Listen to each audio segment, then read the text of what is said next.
والصلاة والسلام على سيد المرسلين وعلى آله وصحبه أجمعين. سبحانك لا علم لنا إلا ما علمتنا إنك أنت العليم الحكيم. سبحانك لا فهم لنا إلا ما فهمتنا إنك أنت الجواد الكريم. وقل رب زدني علما. So Alhamdulillah, we've now reached to halaqah number 8, and last halaqah we had a very interesting lesson and story, historical story, which actually was we say true story in the sense that it's pretty much handed down through the Arab tribes and through the chain of narration before Rasul alayhi salatu wasalam. So it wasn't much before Rasul alayhi salatu wasalam. So the Arabs, as you know, and if you don't know, then know it, they had uncanny sense of memorization, the ability of memorization, and they would listen to a qasida, a poem of hundreds of verses, and right off the right in that very sitting they would memorize it. So they memorized things in a most amazing manner. They used to memorize their events. They used to memorize the lineage. As we mentioned, probably also Sayyidina Abu Bakr radiallahu anhu, he was one of the most knowledgeable of the Arabs of his time in the lineage of the Arabs. And so that really came to play when Nabi alayhi salatu was offering da'wah to the various tribes that would come to Makkah for Hajj. So Rasul alayhi salatu wasalam and Abu Bakr used to meet the tribal chiefs or whoever, and they would say, okay, where are you from? We're from such and such tribe. Oh, from such and such, son of so and so, son of so and so, and they would go on, and Abu Bakr would go on and say, oh, and you had this as your great grandfather, and he was such and such, and he did that, and he did this, and he, oh, so people would get obviously impressed, and they would feel that they were being honored, and they were being sort of recognized, and so them being recognized, so then they would be more willing to recognize the invitation that was being presented to them. In any case, so the Arabs, they had this great sense of, they had this great ability of memorization, and so even though we don't have like we have in hadith a chain of narration which is scrutinized to the max, in historical narrations, number one, there's not halal and haram, so we're not as concerned as we would be there. And obviously it doesn't have to do with aqidah, generally speaking, so we're not going to really scrutinize it the way we would of the highest level as we would in aqidah, and the next highest level for halal and haram and thereafter. So being the historical narrations were a bit more lenient in accepting, and as long as they don't go against something definitely against the Quran and Sunnah, so we really don't have a problem. So we heard the story of Zamzam, and so probably more or less that's how it went, because that's the history that the Arabs had been narrating, which was close to the time of Rasulullah. So today we have another amazing story, and that is the story of Abdul Muttalib and his vow to sacrifice his son. Now this is interesting, number one, because not long ago, as we all know, there was another very, graphic sacrifice situation with the great-grandfather, the great-great-great-grandfather, and you could say the patriarch of the Semitic peoples, Sayyidina Ibrahim alayhi salam. So in this very place where that whole scenario unfolded, now we have sort of a replay, that we have Abdul Muttalib. If you remember, when he was digging Zamzam, he had only his eldest son Harith, who was the eldest uncle of Rasulullah alayhi salatu wasalam. So, and if you remember, we talked about that, Quraysh, they said, hey, we've got a part in this. And Abdul Muttalib said, wait, this is, I've been instructed in this. And he came to the realization, it was very, became very manifest that I don't have a lot of sons with me.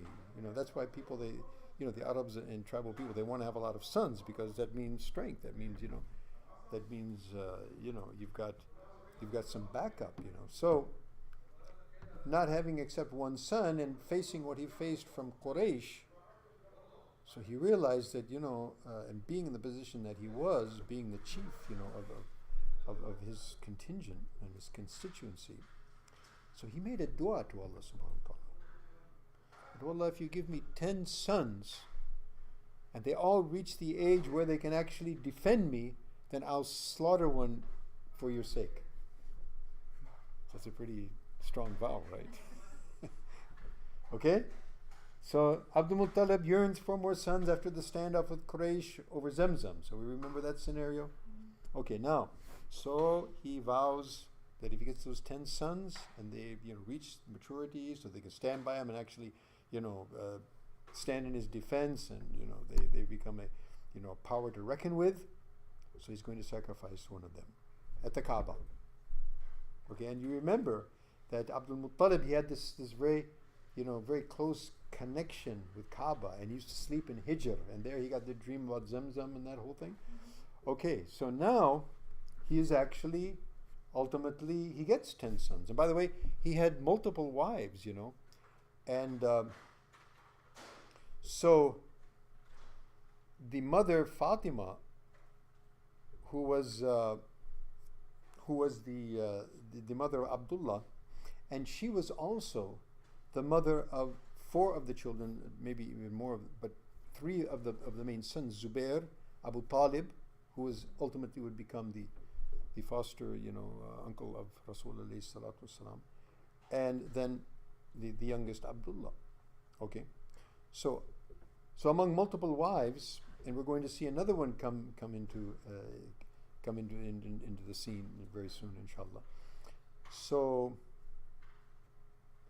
he's granted those 10 sons, and the youngest one is Abdullah. And not only the youngest one is Abdullah, but he seems to be the most promising, and he's the most beautiful. Actually, Sayyidina I shouldn't say Sayyidina, but Abdul Muttalib, he was a Sayyid of the Arabs at that time. And the interesting thing about Abdul Muttalib, we can't perhaps say that he really was a Muslim, but from the narrations that we hear about him, and you're going to hear more about him in his standoff with Abraha, the Habashi, which is amazing, I mean, this is an individual who has a strong belief in Allah subhanahu wa ta'ala. Now, to what extent he actually had belief in those deities as well, Allah knows best.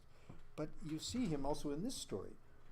So he prayed to Allah. He didn't pray to the idols. He prayed to Allah, if you give me these things. And this was generally the stance of the Arabs. They believed in Allah, but these idols kind of came in, kind of as kind of secondary and very sort of secondary intermediaries. But so in any case, so the 10 sons. So he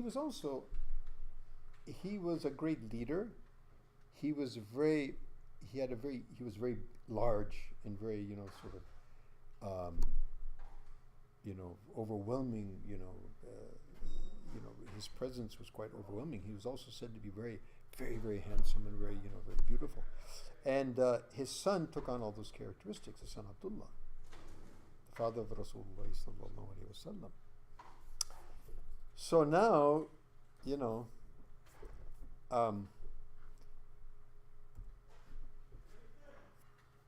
he gathers all his sons, and he takes them into confidence and tells them that, look, I made this vow to Allah subhanahu wa ta'ala that, if I get 10 sons and they grow up to the extent that they can, defend me, then, I'm going to sacrifice one for you, O Allah. And so now, here you are, 10, and you're all of that.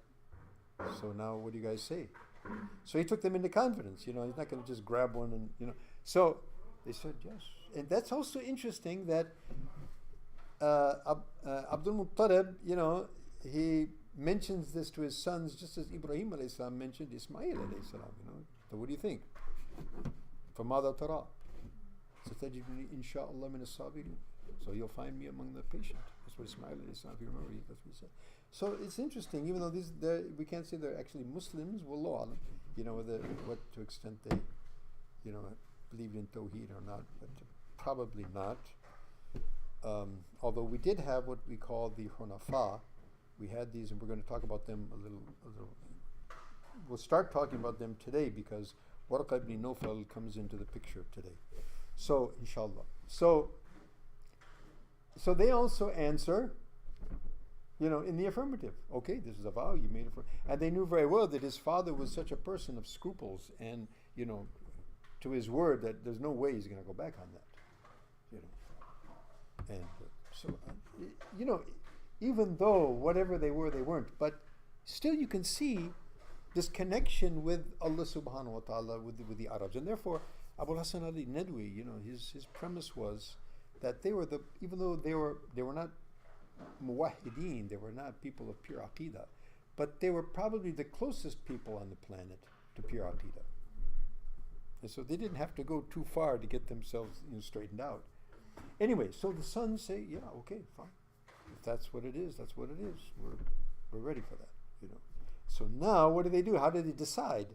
So the Arab custom of the divining arrows. Here we go again. You remember back in Zamzam. So here we get a replay of this. So now they decide with divining arrows. And so they put the name on the arrows. And then and then there was actually a fellow who was in charge of actually, however they did it, wallahu alam, how they would, but he would choose, he would throw them or whatever he used to do.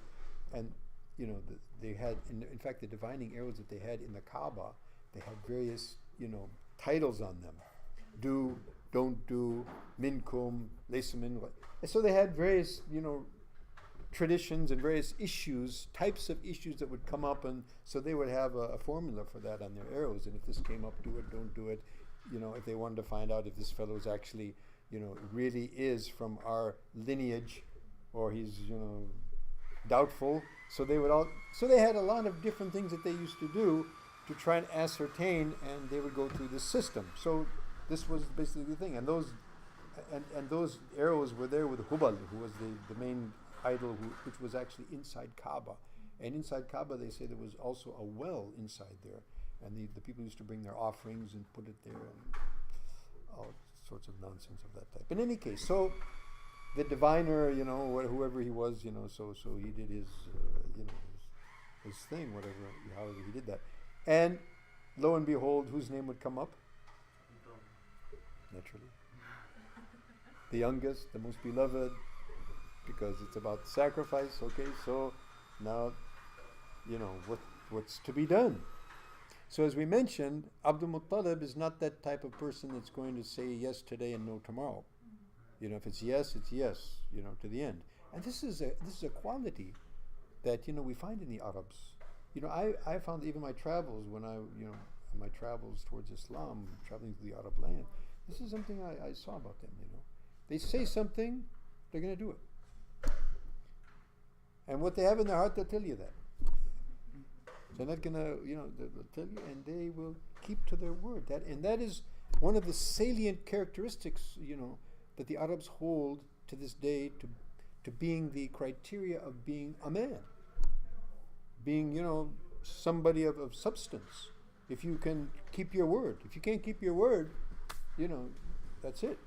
So that was a very big deal. So knowing that Abdul Muttalib is a man, that stands for that to the ultimate degree, so it's going to happen. So they determined with his vow, so, and without even, they mentioned that perhaps even without even thinking about it, he just grabs the hand of his son and now he's going to go. Now what they're going to do is, the two idols of Isaf and Na'ila, which were outside near the Zamzam, So those two idols used to be there. Those two idols, by the way, they say, Wallahu alam, that those were two individuals that were making tawaf. And as we probably mentioned to you earlier, that if you couldn't get clothing from the Quraysh, or food from the Quraysh, you went hungry and you went naked. And so these two were actually making tawaf, and they, Shaitan got in the middle, and they went inside the Kaaba and, did what they, did. And it said that they were turned to stone. So now, So when the people found these two, they turned to stone. Oh, and then they came to find out what actually happened. They said, oh, so we need to put these two up on Safa and Marwa so that, people take, notice, take ibrat, take heed. Nobody pulls something like that. So, now Shaitan was, okay, let that go for a while. And then slowly they became idols. from being, manifestations of total, disobedience, now they become idols. Anyway, so that was the place where they used to actually do their sacrifices for their gods and all that. So he takes Abdullah by the hand. He's going to go with the knife in hand, and he's going now. And Quraysh, hey, what's going on? Where are you going? And they know where he's going because they said, no, you can't do that. And then also the other sons start thinking, yeah, this is really. And then the women, the lady folks, they come to know about it. And you can imagine his mother and everybody else, and so the whole Quraysh is now, hey, you can't do this. This is terrible. Not only that, and they put forward a very strong claim. They said, if you do this, it's going to be a precedent, because you're the chieftain, of the Mutayyibin, if you remember, and if you do this, then people are that's gonna become a custom, and people are gonna be slaughtering their sons left, right, front, and center, and then that's gonna really put a heavy dent in our population and in our menfolk. Okay, so what do we do? So they say, go back to the default, mechanism, which is go to the soothsayer, and the soothsayer was known as the Arrafa, or Arraf, and in this case it was Arrafa, it was a woman, and they said this is the Arrafa of Hijaz, and so she was somewhere around Yathrib, somewhere around Medina, so they traveled off to Medina, which was Yathrib at that time, as you remember, and they found out that she was actually in Khaybar, which is a Jewish settlement, and that becomes a very prominent campaign during the time of Rasulullah. Okay, we'll hear about that later. Anyway, they go to Khaybar and they actually find this woman, okay, at Khaybar. And so they explain to her, what's the deal? This is what happened and this is what we vowed. And so she said, okay, what is the diya? Diya is the ransom. For example, as you say, the blood money.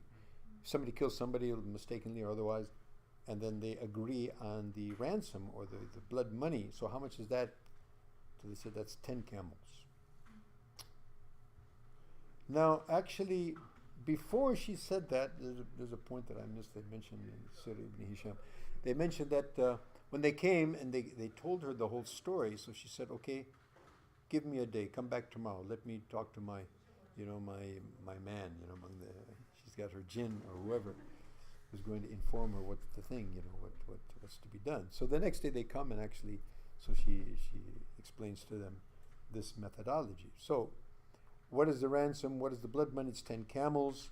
So she says, okay, what you do is you take the divining arrows, and on one arrow you write Abdullah, the name of your person in question, and then write the camels. Right? So if it comes out Abdullah, you're going to have to put in another 10 camels. And if it comes out camels, then you go ahead and sacrifice whatever number that is. And now it stands at 10, right? So they went back to Makkah. They got the arrows. They threw. Came out what? Abdullah. Okay, put in another 10. Again, Abdullah. Another 10. Abdullah, another 10. Another 10. So it kept on going until they went up to 100 camels. Okay? And so now, 100 camels, he's going to have to slaughter those 100 camels. And so that's exactly what he does. Okay? So the ransom reaches 100 camels. The camels are slaughtered in place of Abdullah. And similarly, as Sayyidina Ismail alayhi salam was ransomed by the sheep, but that was, of course, the order of Allah subhanahu wa ta'ala. This ransom was kind of more or less a pretty, satanic, or however, the soothsaying and all of that. But in any case, at any rate, nevertheless, it had a similarity, I thought, which is quite interesting. Okay? So the 100 camels are slaughtered in the place of Abdullah. And now, as Abdullah is, obviously he's now come of age. And, not only he's come of age, but since, this whole, scenario has also elevated the status. Already, he's son of the chief, right? And now it manifests that he's not only the son of the chief, but he is the most prolific and the most beloved and the most handsome and the most capable and the most, the highest expectations we placed on him. So now, in this juncture, father decides, okay, now it's time to get son married. So who does he choose? He chooses the best for the best. So Abdul Muttalib leaves with the hand of his son Abdullah in his hand, and he leaves from that scenario and goes straight to and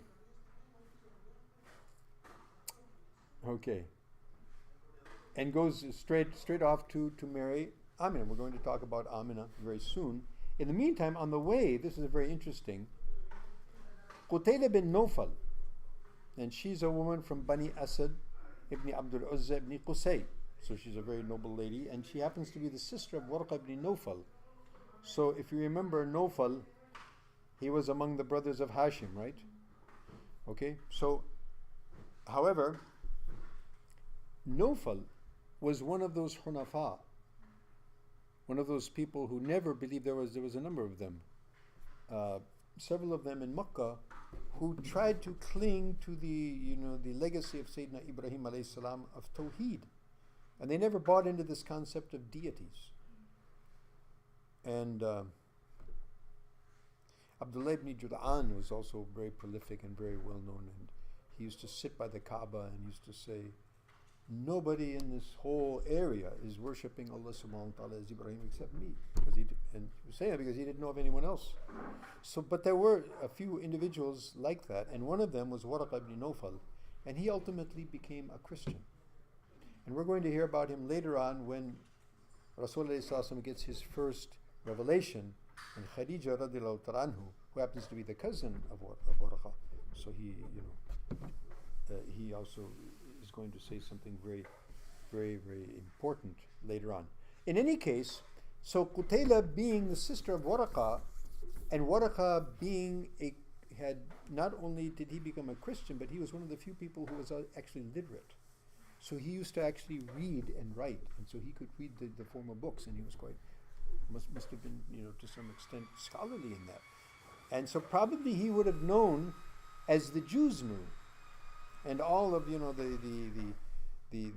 Jewish and Christian communities were expecting the Prophet to come. Okay? And so it's very likely that Qutayla had been hearing from her brother about a prophet who's going to come, just as the Jews were waiting there in Medina for a prophet to come. Okay?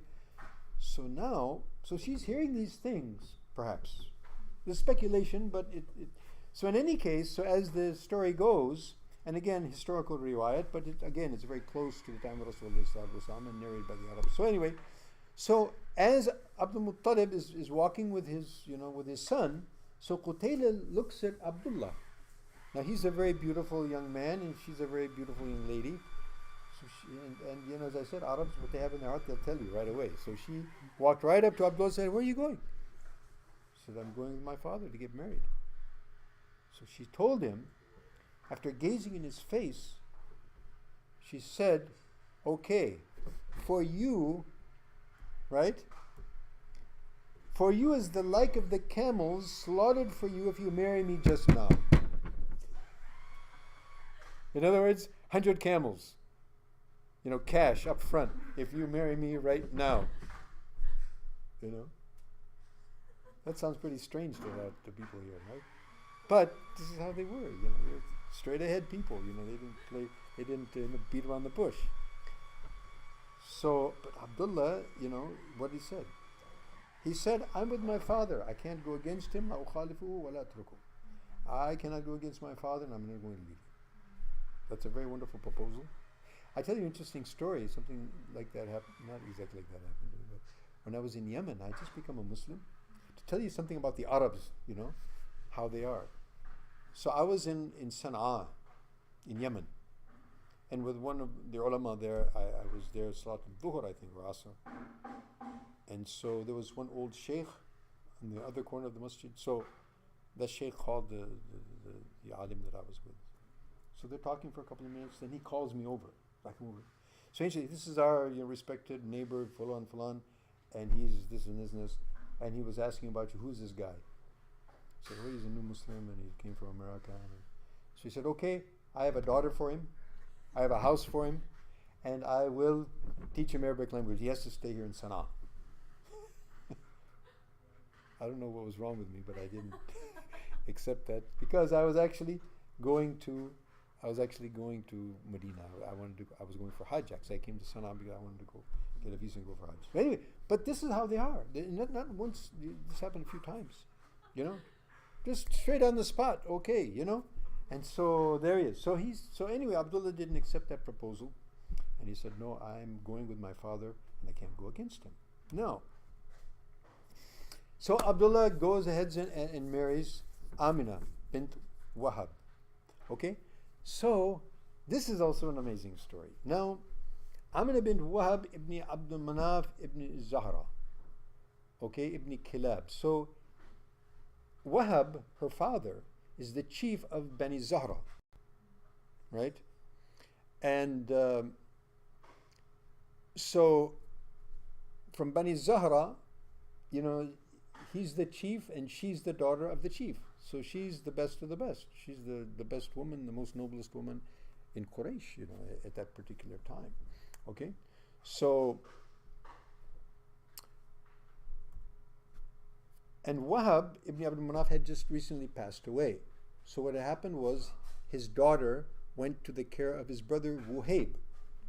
Now Wuhayb was the guardian of Amina. He also had a daughter named Hala. Okay?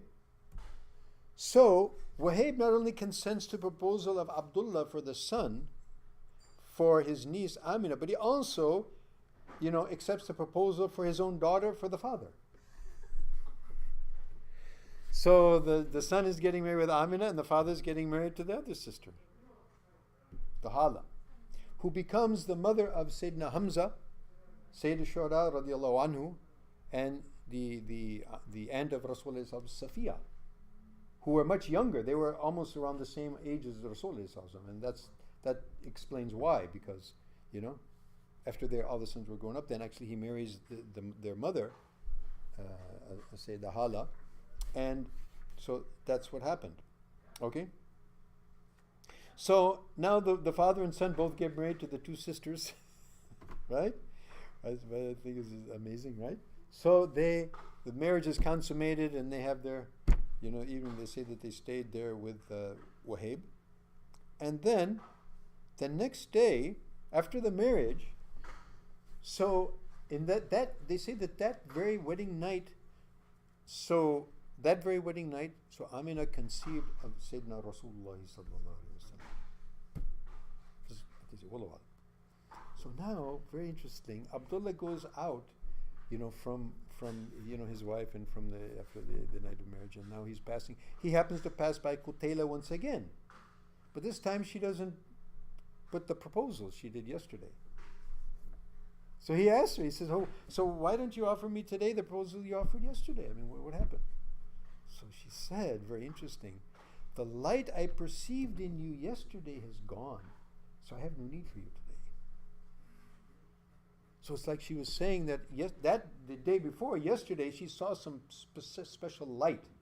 So perhaps, as I mentioned, hearing from her brother about the Nebi going to come and others, so she saw that this individual with this light, maybe he's the one, or maybe his child is going to be the one. So I want connection. So it's not just like there was a physical attraction. There was actually a very higher motive. So because she perceived that particular light. Now the next day she doesn't see this light.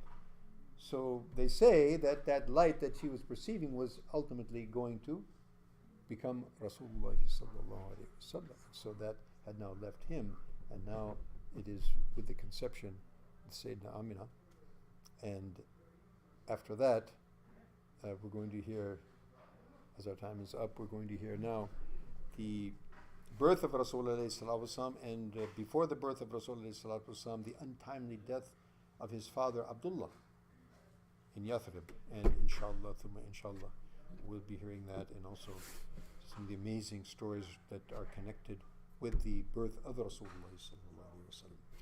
So do we have any questions, any comments?